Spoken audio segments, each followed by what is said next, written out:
ഈ ഗ്രാമത്തിലാണെങ്കിൽ ആണുങ്ങളില്ല, പെണ്ണുങ്ങൾ മാത്രമേ ഉള്ളൂ. അപ്പൊ അവിടെ താമസിക്കുന്ന പെൺകുട്ടികൾക്ക് ആണുങ്ങൾ കാണാൻ എങ്ങനെ ഉണ്ടാകുമെന്ന് പോലും അറിയില്ല. അങ്ങനെ ഇരിക്കെ ഒരുപാട് വർഷമായിട്ട് അവിടെ ആണുങ്ങളില്ലാത്തത് കൊണ്ട് മനുഷ്യരുടെ എണ്ണം കുറഞ്ഞു വരികയാണ്. അതുകൊണ്ട് മനുഷ്യരുടെ എണ്ണം കൂട്ടാൻ വേണ്ടിയിട്ട് റാണി ആ നാട്ടിലെ നാട്ടാളന്മാരെയൊക്കെ കൂട്ടി ഒരു മീറ്റിംഗ് വിളിക്കുന്നു. ശേഷം ഗ്രാമവാസികളെ വരുത്തിയിട്ട് പെൺകുട്ടികളെ വേട്ടയ്ക്ക് അയക്കാൻ തീരുമാനിക്കുകയാണ്. വേട്ടയ്ക്ക് പോകൽ എന്താന്ന് വെച്ചാൽ അവരുടെ ഗ്രാമം വിട്ട് പുറത്തു പോയി പുറത്തുള്ള ആണുങ്ങളുടെ കൂടെ കഴിഞ്ഞിട്ട് പ്രഗ്നന്റ് ആയ ശേഷം തിരികെ ഗ്രാമത്തിലേക്ക് വരണം. അങ്ങനെ തിരികെ വരുന്നവർക്ക് പെൺകുട്ടി ജനിച്ചാല് ഗ്രാമത്തിൽ തന്നെ താമസിക്കാം. അഥവാ ആൺകുഞ്ഞ് പിറന്നാല് ആ കുഞ്ഞിനെ ഒരു കുട്ടയിൽ വെച്ചിട്ട് ആറ്റിൽ ഒഴുക്കി വിടും. അങ്ങനെ വേട്ടയ്ക്ക് പോകാൻ വേണ്ടി ഓരോ പെണ്ണുങ്ങളെയും പൂജ ചെയ്ത് സെലക്ട് ചെയ്യാണ്. ശേഷം സെലക്ട് ആയവരെ സ്പെഷ്യൽ ആയിട്ട് ട്രെയിൻ ചെയ്യിപ്പിക്കും. അപ്പൊ ആ ട്രെയിനിൽ ഫെയിൽ ആയി കഴിഞ്ഞാല് അവരെ പുറത്ത് വിടില്ല.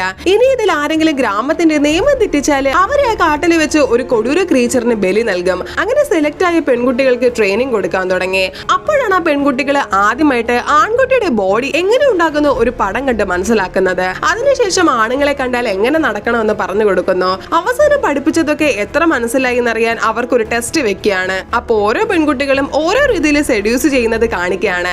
അതിൽ പാസ്സായവര് മാത്രം ഊര് വിട്ട് പുറത്തു പോകുന്നു. അങ്ങനെ വഴിയിൽ കുറച്ച് ആണുങ്ങളെ കണ്ട പെണ്ണുങ്ങള് ഓരോ ആണിനെയും വിളച്ച് കാര്യം നടത്താണ്. ശേഷം ഊരിലേക്ക് തിരികെ മടങ്ങി വരുന്നു. അപ്പൊ അവരെ ഊരുമക്കള് റാണിയെ പോലെ വരവേൽക്കാണ്. എന്നാൽ ഒരു പെണ്ണ് മാത്രം പോയ ജോലി ചെയ്യാതെ ഒരു പയ്യന്റെ നല്ല സ്വഭാവം കണ്ട് പ്രണയത്തിലാകുന്നു. അങ്ങനെ ആണുങ്ങളെ വരും പുതിയ തലമുറയെ ഉണ്ടാക്കാനുള്ള വസ്തുവാണെന്ന് ഊര് പഠിപ്പിച്ചത് തെറ്റാണെന്ന് അവൾക്ക് മനസ്സിലാവുകയാണ്.